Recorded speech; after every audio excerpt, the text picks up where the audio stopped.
मोदी थोड़ी देर में गुजरात के सोमनाथ पहुंचेंगे, जहां वो पूजा अर्चना कर यहां चल रहे सोमनाथ स्वाभिमान पर्व में हिस्सा लेंगे। सवाल उठ रहा है कि सोमनाथ मंदिर में पूजा को सिर्फ धार्मिक यात्रा के तौर पर देखा जाए या फिर 2026 के विधानसभा चुनावों से जोड़कर समझा जाए। माना जा रहा है कि इस दौरे के जरिए पश्चिम बंगाल, तमिलनाडु और असम जैसे राज्यों में एक सांस्कृतिक संदेश देने की कोशिश हो सकती है, जहां सनातन परंपरा, हिंदू पहचान और स्थानीय गौरव को जोड़कर राजनीतिक माहौल बनाया जा रहा है। बंगाल में बंगाली गौरव, तमिलनाडु में रामेश्वरम, सोमनाथ का सांस्कृतिक संबंध और असम में असमिया गौरव और कामाख्या परंपरा को उभारने के संकेत दिखते हैं। ऐसे में सवाल यह है कि क्या यह दौरा इन राज्यों के आगामी विधानसभा चुनावों पर असर डालेगा?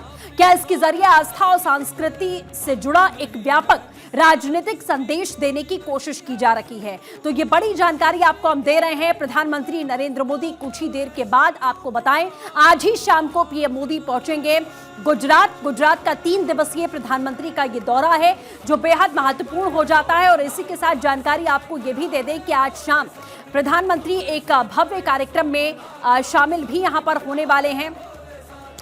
ये तस्वीर आपको सीधे सोमनाथ मंदिर की हम आपको दिखा रहे हैं। पीएम मोदी के नेतृत्व में सनातन की पुनर्स्थापना के रूप में इसे देखा जा रहा है। और सवाल भी यहाँ कई खड़े हो रहे हैं कि क्या सोमनाथ मंदिर में ये जो कार्यक्रम इस वक्त पूरे देश में आयोजित किया गया, फिलहाल आज शाम को ओमकार जाप में हिस्सा लेने वाले हैं पीएम मोदी, लेकिन आने वाले समय में अलग अलग राज्यों में जो चुनाव होने वाले हैं, क्या सीधे एक बड़ा संदेश सोमनाथ से प्रधानमंत्री इन राज्यों के आने वाले चुनावों को लेकर भी देने वाले हैं?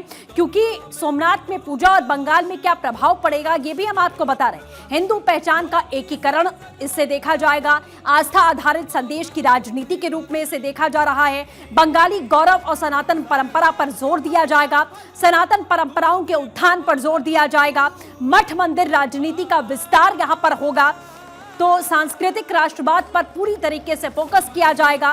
बंगाल में आने वाले समय में चुनाव होने वाला है, 2026 में ही चुनाव है। और सीधे माना जा रहा है कि सोमनाथ की भूमि से प्रधानमंत्री देश के अलग अलग राज्य में होने वाले चुनाव को लेकर भी एक बड़ा संदेश यहां से देने वाले हैं। तो क्या 2026 में सनातन एक बहुत बड़ा मुद्दा यहां होने वाला है? तो इसी सब कड़ियों पर चर्चा करने के लिए हम सीधे गुजरात का दौरा भी रुख करेंगे। ग्राउंड जीरो से आपको एक एक तस्वीर भी दिखाएंगे, लेकिन उसके पहले आप ये समझ लीजिए कि आखिरकार चुनावी राज्यों में क्या संकेत और क्या संदेश पीएम मोदी इस यात्रा से अपनी देने वाले हैं। सबसे बड़ी बात यह है कि जर्मन चांसलर भी यहाँ पर पहुंचेंगे, उनका भी दौरा। गुजरात में ये मुलाकात अंतर्राष्ट्रीय स्तर पर क्या संदेश यहाँ पर देती है, ये भी देखना होगा। महात्मा मंदिर भी प्रधानमंत्री नरेंद्र मोदी जाएंगे, तो ये बड़ा दौरा गुजरात में पीएम मोदी का होने वाला है। और किस तरीके से सोमनाथ स्वाभिमान दिवस के रूप में मनाया जा रहा है। और सबसे बड़ी बात कि आप ये सोचिए कि पीएम मोदी ने इससे पहले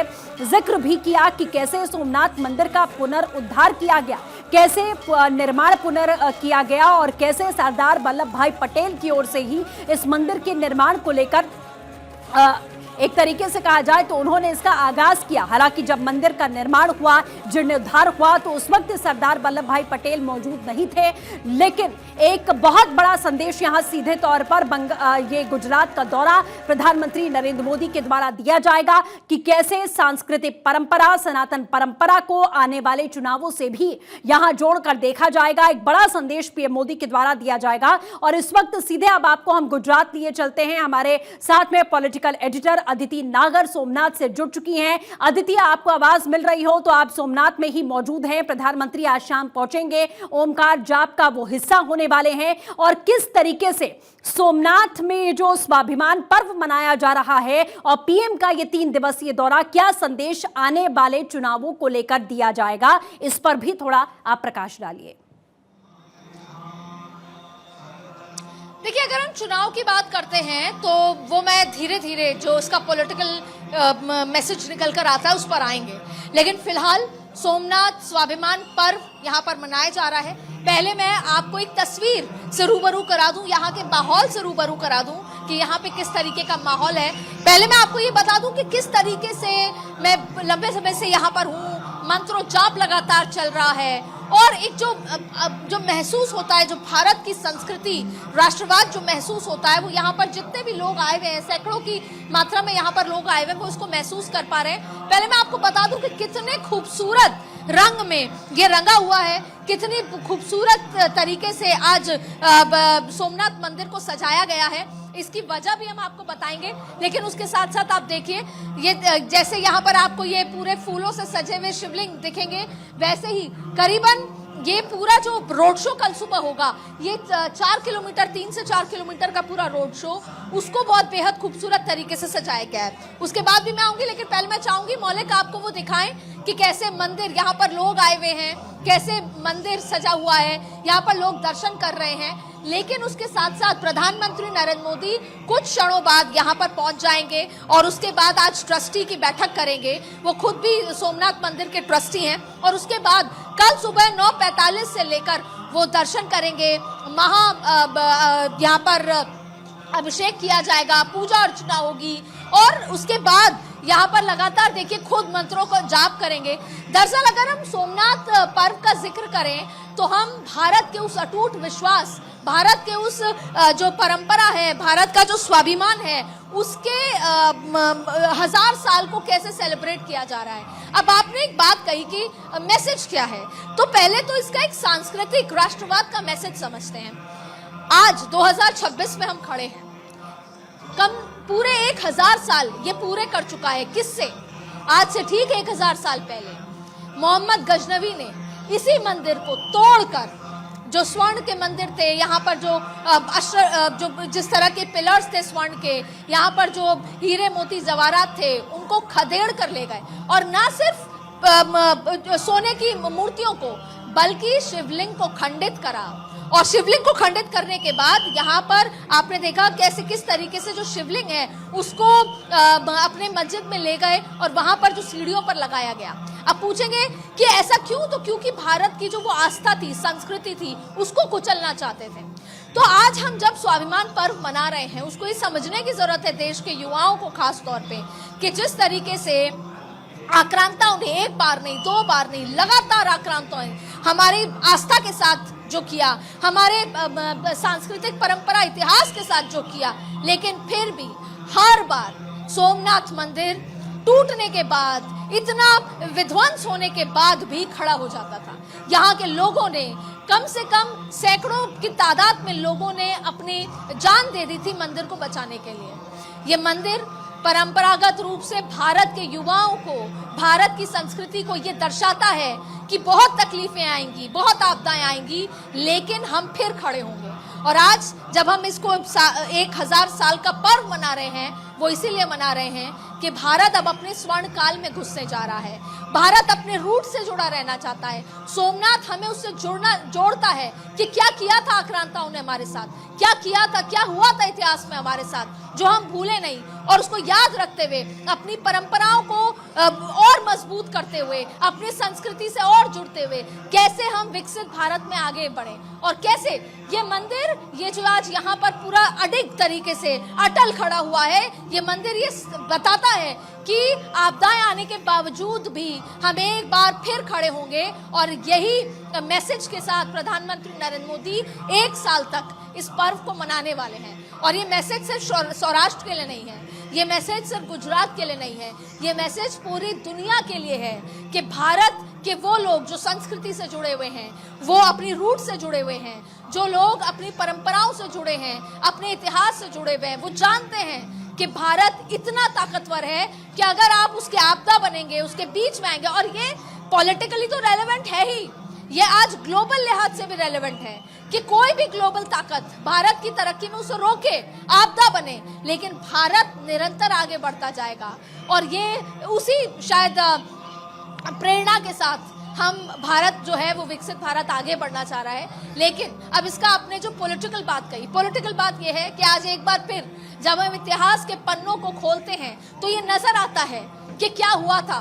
क्योंकि 1951 में भी जब वापस से इस मंदिर का जीर्णोद्धार हुआ आजादी के बाद, जब यहाँ पर सरदार पटेल ने मंदिर वापस से बनाने की बात कही, लोगों से उनका ये कहा कि आप भी इसमें अपना योगदान दीजिए। सरकार ने कहा कि हम मंदिर बनाने में नहीं आएंगे, ये भारत सेक्युलर भारत है, धर्मनिरपेक्ष भारत है। उस समय जो बातें कही गई नेहरू द्वारा, उस समय जब राजेंद्र प्रसाद जी इस मंदिर के जीर्णोद्धार के कार्यक्रम में आए तो बाकायदा जो नेहरू आर्काइव से चिट्ठी मिली उसमें ये कहा गया कि उन्होंने आपत्ति जताई कि आपको नहीं जाना चाहिए था। नेहरू जी ने राजेंद्र प्रसाद जी को कहा, तो जाहिर तौर पर उन्होंने बार बार कहा कि हमको सोमनाथ के उससे नहीं जुड़ना है, हम धर्मनिरपेक्ष हैं। तो जाहिर तौर पे अब इसमें एक पॉलिटिकल माइलेज खड़ा हो जाता है और एक बार फिर राम मंदिर की तरह बीजेपी ने सोमनाथ मंदिर की इस कंट्रोवर्सी पे भी विपक्ष को घेर लिया है। और अब आपने जो सबसे महत्वपूर्ण सवाल किया था कि इसको गुजरात के चुनाव से जोड़कर देखें तो कैसा होगा,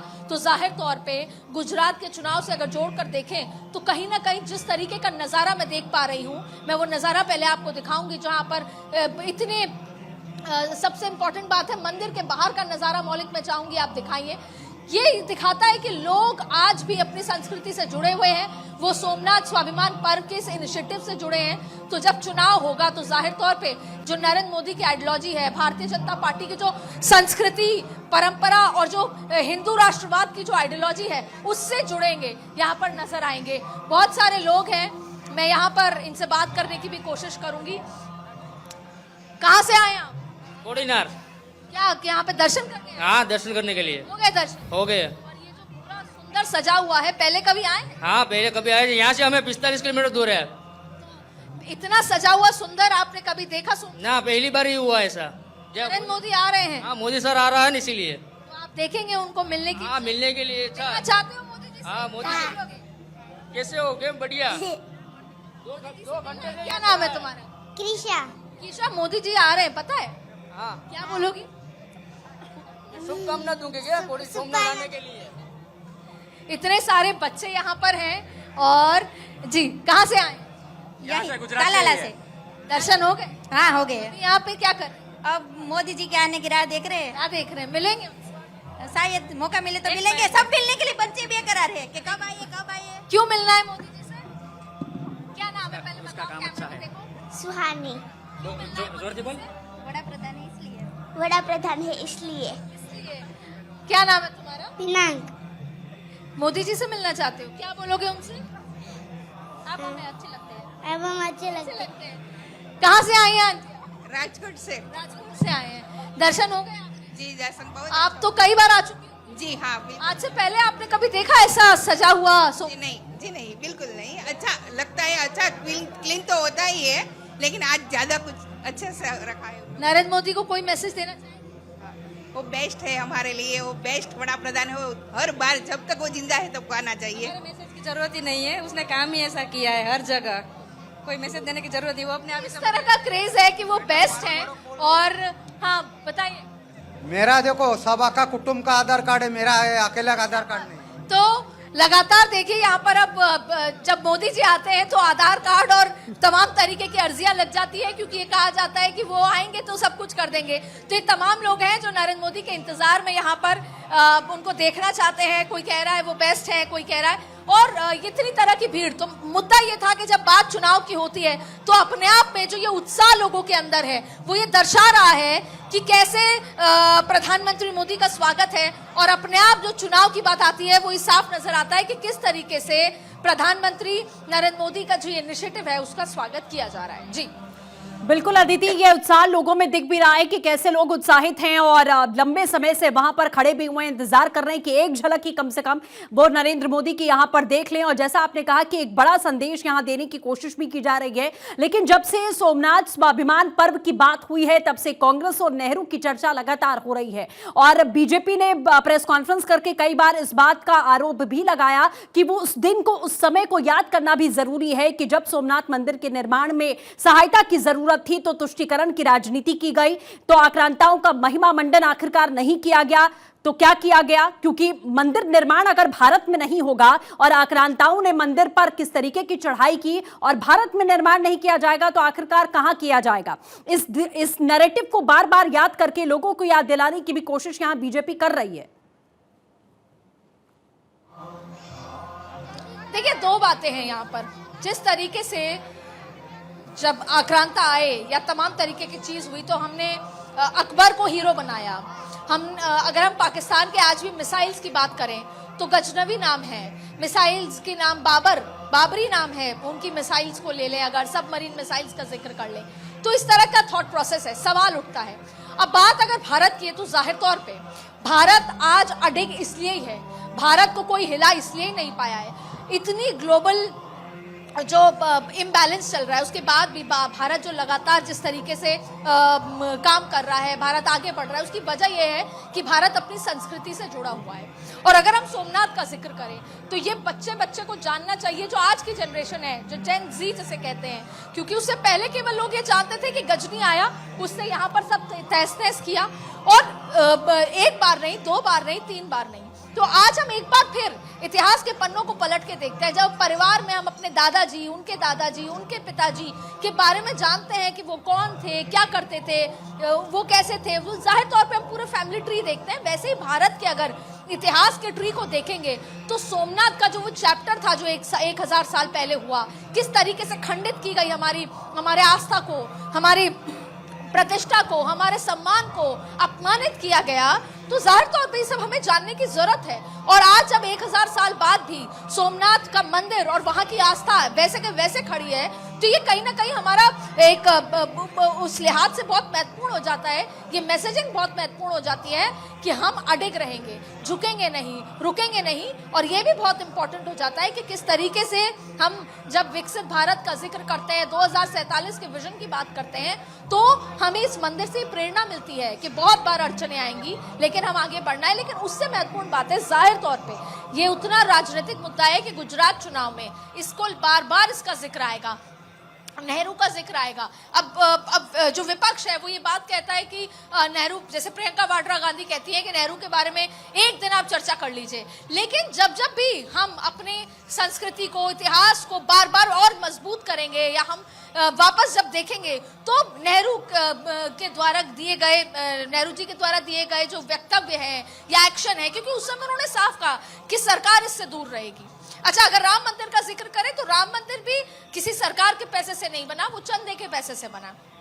लेकिन उस समय बात ये कही गई कि राजेंद्र प्रसाद का जब वो प्रेसिडेंट थे, वो जब उसमें शामिल हुए तो उन्होंने कहा कि आप पर्सनली जा सकते हैं, लेकिन आप बतौर सरकार में होते हुए आप सरकार के चेहरे के रूप में नहीं जा सकते, क्योंकि इंटरनेशनल प्रेशर है। ये बाकायदा नेहरू आर्काइव्स में लिखा गया है। तो जाहिर तौर पे इस पे सियासत गरमाएगी, इस पर सवाल उठेगा कि हम उस समय क्या सोचते थे। यहाँ तक कि उनकी खुद की एक किताब में ये लिखा गया है कि जब गजनवी आए तो उन्होंने कोई भी कम्युनल एक्शन नहीं लिया, वो केवल लूटपाट करने आए। लेकिन वास्तविकता में खुद गजनवी के जो बहुत सारे ऐसे ऐतिहासिक उल्लेख हैं, वहां पर ये लिखा गया है कि वो जानता था, वो जानबूझ के हमारे धर्म को ठेस पहुंचाना चाहता था, वो जानबूझ के उसको अपमानित करना चाहता था, और यही वजह थी कि मंदिर के शिवलिंग को खंडित किया गया और उसको फिर अपने उनके खुद के मज़ारों में सीढ़ियों पर लगाया गया, जिससे कि हमारी आस्था को कुचला जाए बार बार। तो जाहिर तौर पे ऐसी बहुत सारी चीजें हैं जो ये दर्शाती हैं कि भारत अपनी संस्कृति से अगर जुड़ा रहे तो अडिग रहेगा। और इसीलिए यहाँ पर मैसेज दिया गया है, इसका लंबा मैसेज है। साल भर ये पर्व मनाया जाएगा, सम्मान पर्व मनाया जाएगा सोमनाथ को। और अभी पिछले 72 घंटे से लगातार जाप हो रहा है। खुद प्रधानमंत्री जब आएंगे तो आज वो ट्रस्टी हैं मंदिर के, वो ट्रस्टी इस बैठक में मौजूद होंगे। उसके बाद कल सुबह से यहाँ पर पूजा अर्चना होगी, महाअभिषेक होगा और शौर्य वो रोड शो भी निकाला जाएगा। और उस रोड शो के दौरान आप देखेंगे कि किस तरीके से यहाँ पर जो लोग, ये भीड़ जमा होगी गुजरात के। तो बार बार आपको उस सवाल का जवाब मिलेगा जब आप चुनाव का जिक्र करती हैं। लेकिन फिलहाल ये एक पॉलिटिकल मुद्दा बन गया है, इस पर चर्चा लगातार तेज है। और जिस तरीके से बीजेपी ने अपने जो हिंदुत्व, राष्ट्रवाद के या सांस्कृतिक एजेंडे पे बार बार विपक्ष को घेरती आती है, जैसे राम मंदिर पर घेरती आई, अब विपक्ष सोमनाथ के मसले पर भी घिरता हुआ नजर आ रहा है। बिल्कुल अदिति, जैसा आपने कहा कि इसका असर गुजरात के चुनावों पर जाहिर तौर पर पड़ेगा, लेकिन अगर बंगाल और असम की बात करें तो सोमनाथ से क्या वहां पर भी एक बड़ा संदेश और मैसेज जाने वाला है जब प्रधानमंत्री यहां पहुंचेंगे?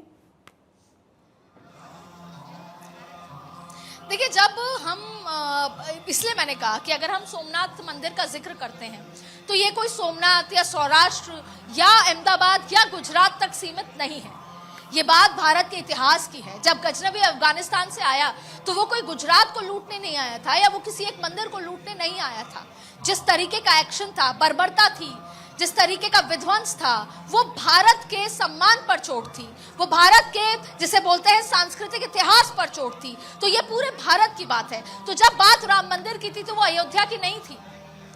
जब बात बाबरी की होती है तो वो केवल अयोध्या की बात नहीं होती है, वो पूरे देश की बात होती है। इसलिए इसका इम्पैक्ट बंगाल तक भी जाने वाला है। अब इसको हम चुनावी भाषा में जो कुछ भी कहें, लेकिन इसका इम्पैक्ट और अब जब आज के बच्चे, आज के युवा, जब ये जिन्होंने शायद वो इतिहास अभी उस तरीके से नहीं पढ़ा कि कैसे एक बार नहीं बार बार इस्लामिक आक्रांताओं ने आकर मंदिर को विध्वंस किया, मंदिर के ऊपर बर्बरताएं करी, किस तरीके से कितने लोग, करोड़ों लोगों ने यहाँ पर जान दे दी। उसके बाद जब ये पता चलेगा तो जाहिर तौर पे लोगों को, जो आज के जनरेशन है, उसको भी समझ आएगा। तो ये मैसेज सिर्फ गुजरात का नहीं है, ये मैसेज बंगाल भी जाएगा, असम भी जाएगा, ये मैसेज दूर तक जाएगा। अब इसको पोलराइजेशन के लिहाज से देखें कि जाहिर तौर पर जो हिंदू भावना है या भारतीय जनता पार्टी की जो आइडियोलॉजी है हिंदुत्व वाली, वो एकजुट करती है, तो ये चुनाव में इम्पैक्ट होगा। लेकिन फिलहाल एक बार फिर बीजेपी ने अपनी हिंदुत्व आइडियोलॉजी से विपक्ष को कटघरे में खड़ा कर दिया है। लेकिन आज महत्वपूर्ण ये है कि किस तरीके से लोग उत्साह के साथ यहाँ पर आए हैं। आज महत्वपूर्ण ये है कि लोग इसको सेलिब्रेट कर रहे हैं। जिस स्वाभिमान का हम जिक्र करते हैं, भारत का उस स्वाभिमान का कि हमको छेड़ोगे तो भी हम छोड़ेंगे नहीं, हम अडिग खड़े रहेंगे। और अब आज गजनी का जिक्र कर लें, हम उन तमाम इस्लामिक आक्रांताओं का जिक्र कर लें जो आए, जिन्होंने लूटपाट करी, वो आज इतिहास के पन्नों में दर्ज हैं, जिनका नाम पाकिस्तान अब अपने मिसाइलों के नाम पर रखता है। जैसा मैंने पहले कहा कि अपनी एक मिसाइल का नाम गजनवी है तो दूसरी मिसाइल का नाम उन्होंने बाबर रखा है। लेकिन भारत के लोग ये जानते हैं कि अब नहीं, जो हुआ वो इतिहास में हुआ और हम फिर खड़े हुए, लेकिन अब भारत ये बर्दाश्त नहीं करेगा। और धर्मनिरपेक्षता की बात तो हम भारत के संविधान में है, वो एक संवैधानिक रूप से यहाँ पर जो रहता है, जो वास्तविकता में यहाँ का वोटर है, यहाँ का नागरिक है, वो यहाँ पर सम्मान के साथ रहेगा। लेकिन उस कॉस्ट पर नहीं कि हम धार्मिक निरपेक्षता के नाम पर हम अपने धर्म को या अपनी संस्कृति को दबा दिया जाएगा। तो जाहिर तौर पे इसका एक बहुत दूर दराज मैसेज जाएगा। लेकिन मुझे लगता है कि आज एक बहुत खूबसूरत दिन है और ये नज़ारा यहाँ पर जो आए लोग हैं वो तो देख ही रहे हैं, लेकिन भारत 24 के माध्यम से मैं बिल्कुल आदिति, खबर आ रही है, जानकारी मिल रही है कि क्या प्रधानमंत्री पहुंच चुके हैं सोमनाथ, इस तरीके की कोई जानकारी है, कोई हलचल वहां पर देखने को मिल रही है कि क्या पीएम पहुंच गए? बिल्कुल, देखिए, बिल्कुल कुछ ही देर में प्रधानमंत्री मोदी यहाँ पर जो हेलीपैड बनाया गया है वहां पहुंचने वाले हैं। लेकिन जिस तरीके की सिक्योरिटी यहाँ पर बढ़ गई है वो अपने आप में ही बताती है कि प्रधानमंत्री का जो काफिला है वो यहाँ पर पहुंचेगा और यही वजह है कि यहाँ पर लोग इकट्ठा हो गए हैं।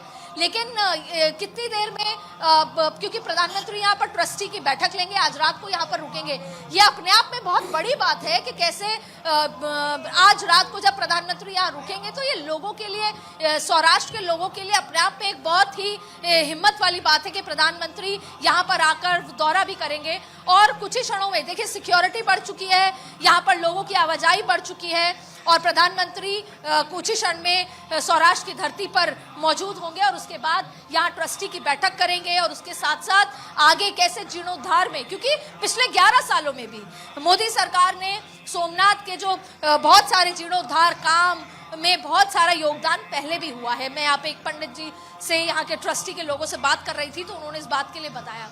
तो और आज हम 75 साल भी पूरा कर चुके हैं इस पूरे जीर्णोद्धार को लेकर, क्योंकि बिल्कुल ठीक है आदिति, आप महत्वपूर्ण जानकारियां यहाँ पर दे रही है कि सोमनाथ का इतिहास आखिर क्या कहता है और कैसे प्रधानमंत्री पहुंचेंगे और आज भी खास कार्यक्रम का हिस्सा बनेंगे। फिलहाल आप नजर बना रखिए। अभी के लिए बहुत शुक्रिया जुड़ने के लिए।